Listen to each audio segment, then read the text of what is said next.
ఒక్కానొకప్పుడు quality education కోసం ఎంతోమంది foreigners దేశ విదేశాల నుంచి వచ్చి మన ఇండియాలో చదివేవారు. ఆ సమయంలో ఇతర దేశాలతో పోల్చుకుంటే మన ఇండియా ఎడ్యుకేషన్ విషయంలో నంబర్ 1 స్థానంలో ఉండేది. కానీ ఇప్పుడు అంటే ప్రెజెంట్ సిచ్యువేషన్కి వస్తే మన ఇండియాలో ఎడ్యుకేషన్ అనేది ఒక జోక్గా మారింది.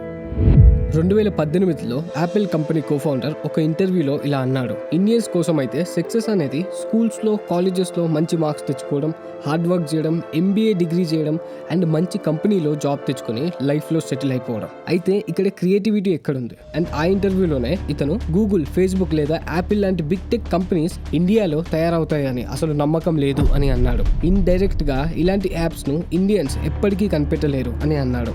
అండ్ దీనికి కారణం ఏందో తెలుసా? మన ఇండియాలో ఉన్న ఈ ఇంగ్లీష్ ఎడ్యుకేషన్ సిస్టమ్. ఫాస్ట్గా డెవలప్ అవుతున్న కంట్రీస్లో ఇండియా కూడా ఒకటి. కానీ మన ఎడ్యుకేషన్ సిస్టమ్ మాత్రం చాలా వెనకపడిపోయి ఉంది. India has this massive problem where, like, look, in India, everybody has to become an engineer or a doctor. That's what our society tells us.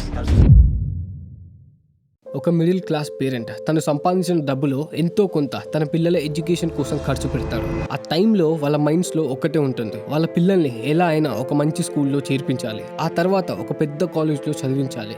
ఇలా చదివిస్తే వాళ్ళ పిల్లలు ఎలా అయినా ఒక పెద్ద కంపెనీలో జాబ్ తెచ్చుకొని లైఫ్లో సెటిల్ అయిపోతారు అనే ఒక ఆశతో, ఆలోచనతో వాళ్ళు సంపాదించిన డబ్బును వాళ్ళ పిల్లల ఎడ్యుకేషన్ కోసం ఖర్చు పెడతారు.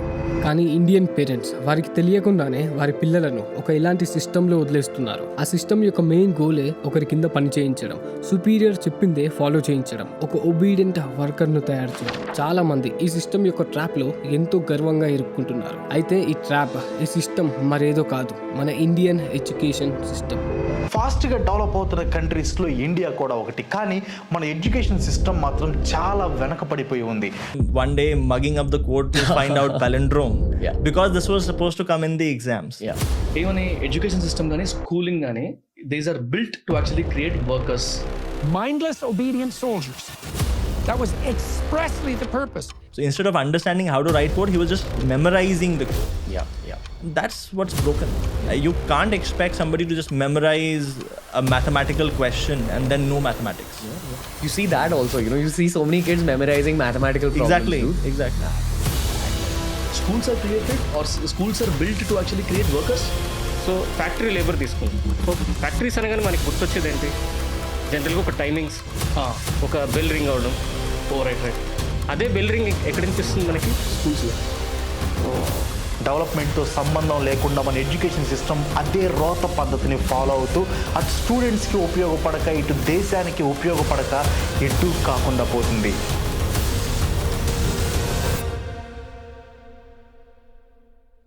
ఈ ఎడ్యుకేషన్ ట్రాప్ గురించి తెలుసుకునే ముందు అసలు ఈ ఎడ్యుకేషన్ ఎలా మొదలైందో తెలుసుకోవాలి. అది 18th సెంచరీ. అప్పట్లో పర్షియన్ ఆర్మీకి అండ్ నెపోలియన్ ఆర్మీకి మధ్య ఒక యుద్ధం జరుగుతుంది. ఆ యుద్ధంలో పర్షియన్ ఆర్మీ నెపోలియన్ ఆర్మీ చేత ఘోరంగా ఓడిపోతుంది. దీనికి కారణం నెపోలియన్ ఆర్మీ ఏమో వాళ్ళ సుపీరియర్ అంటే వాళ్ళ లీడర్స్ చెప్పిందే ఫాలో అవుతూ యుద్ధం చేశారు. ఇంకోవైపు ఏమో పర్షియన్ ఆర్మీ ఎవ్వరి మాట వినకుండా వాళ్ళకి ఇష్టం వచ్చినట్టు యుద్ధం చేశారు. ఇలా పర్షియన్ ఆర్మీ అప్పట్లో స్ట్రాంగెస్ట్గా ఉన్నప్పటికీ నెపోలియన్ ఆర్మీ చేత ఘోరంగా ఓడిపోతుంది.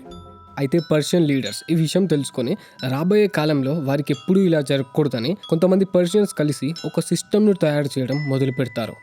అఫ్కోర్స్ ఒక ఇలాంటి సిస్టమ్, ఆ సిస్టమ్ ద్వారా రాబోయే కొన్ని తరాల వరకు ప్రజల మైండ్స్ను కంట్రోల్ చేయవచ్చు.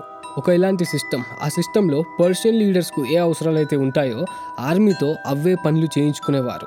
అది తప్ప ఒప్ప అని ఆలోచించకుండా ఆర్మీ కూడా వాళ్ళ సుపీరియర్ ఏది చెప్తే అది చేసేవారు. Because they were afraid they were losing military superiority and they wanted to produce a cadre of mindless, obedient soldiers.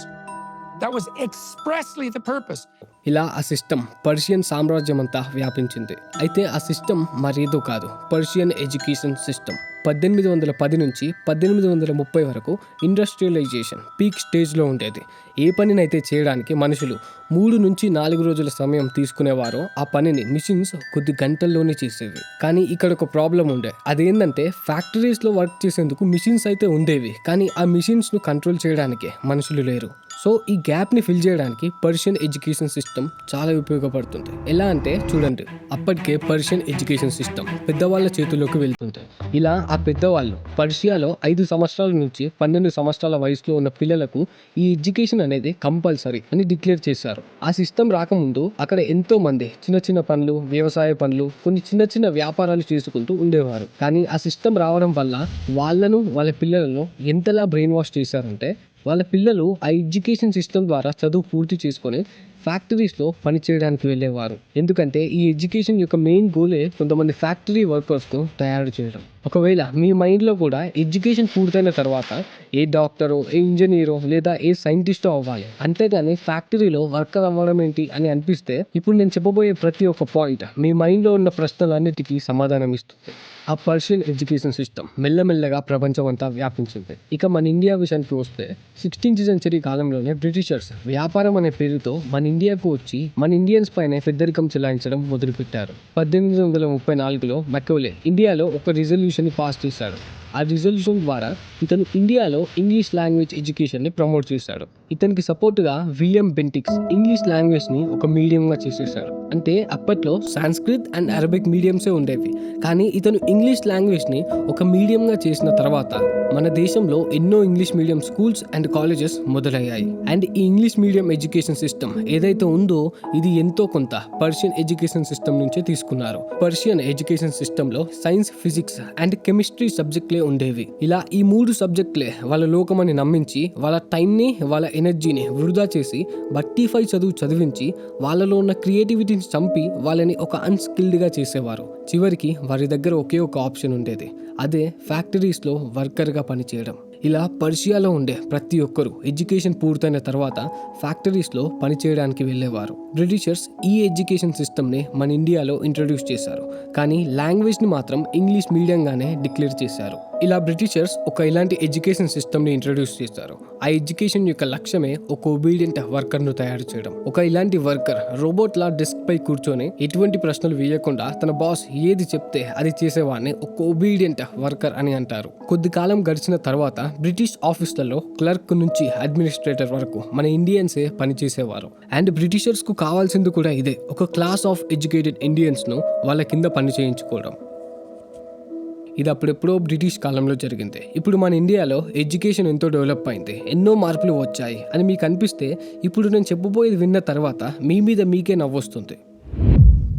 ఇప్పుడున్న స్కూల్స్ అండ్ కాలేజెస్ విషయానికి వస్తే వీళ్ళు స్టూడెంట్స్ భవిష్యత్తు కన్నా వాళ్ళ బిజినెస్ ప్రాఫిట్ మీదే ఎక్కువ ధ్యాస పెడుతున్నారు అండ్ వాళ్ళ స్కూల్ ఐడెంటిటీని ఎక్కువ ప్రమోట్ చేసుకుంటున్నారు. ఇది తెలంగాణ, ఆంధ్రాలోనే కాదు, ఓల్ మన ఇండియాలో ఎన్నో ఇలాంటి పెద్ద పెద్ద స్కూల్స్ అండ్ కాలేజెస్ ఉన్నాయి. కానీ ఆ పెద్ద పెద్ద స్కూల్స్ అండ్ కాలేజెస్లో అంత పెద్ద పెద్ద చదువులు అయితే చదివిస్తలేరు. ఈ ఎడ్యుకేషన్ సిస్టంలో 7 సబ్జెక్ట్స్ ఉంటాయి. ఆ 7 సబ్జెక్టులే వాళ్ళ జీవితం అని స్టూడెంట్స్ను చిన్నప్పటి నుంచి ట్రైన్ చేస్తారు. ఎలా అయినా ఈ అన్ని సబ్జెక్టులలో 100కి 100 మార్క్స్ తెచ్చుకోవాలని చిన్నప్పటి నుంచి వాళ్ళ మీద ఎంతో ప్రెషర్ పెడతారు. ఒకసారి మీరే ఆలోచించండి, ఒక ఎంతో ఎక్స్పీరియన్స్డ్ టీచర్ 7 సబ్జెక్టులను ఎక్స్ప్లెయిన్ చేయలేడు అండ్ అతనికి రావు కూడా. మరి అలాంటప్పుడు ఒక నార్మల్ స్టూడెంట్ ఆ 7 సబ్జెక్టులను ఎలా చదువుతారు? ఈ ఎడ్యుకేషన్ సిస్టంలో ఇద్దరే సక్సెస్ఫుల్ అవుతారు.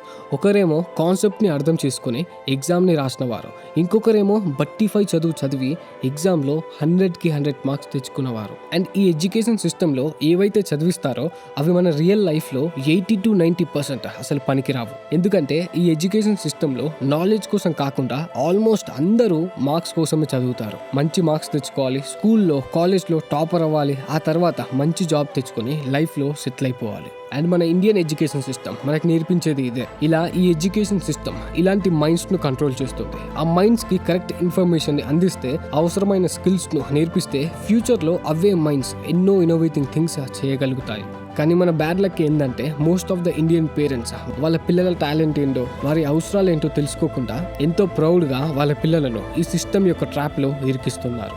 అయితే దీనికి సొల్యూషన్స్ ఏంటో అండ్ ఈ సిస్టమ్ యొక్క ట్రాప్ నుంచి మనం ఎలా బయటపడాలి అని పార్ట్ 2లో మాట్లాడుకుందాం. అండ్ ఇలాంటివి ఎన్నో నాలెడ్జబుల్ వీడియోస్ కోసం మన ఛానల్ని సబ్స్క్రైబ్ చేసుకోండి.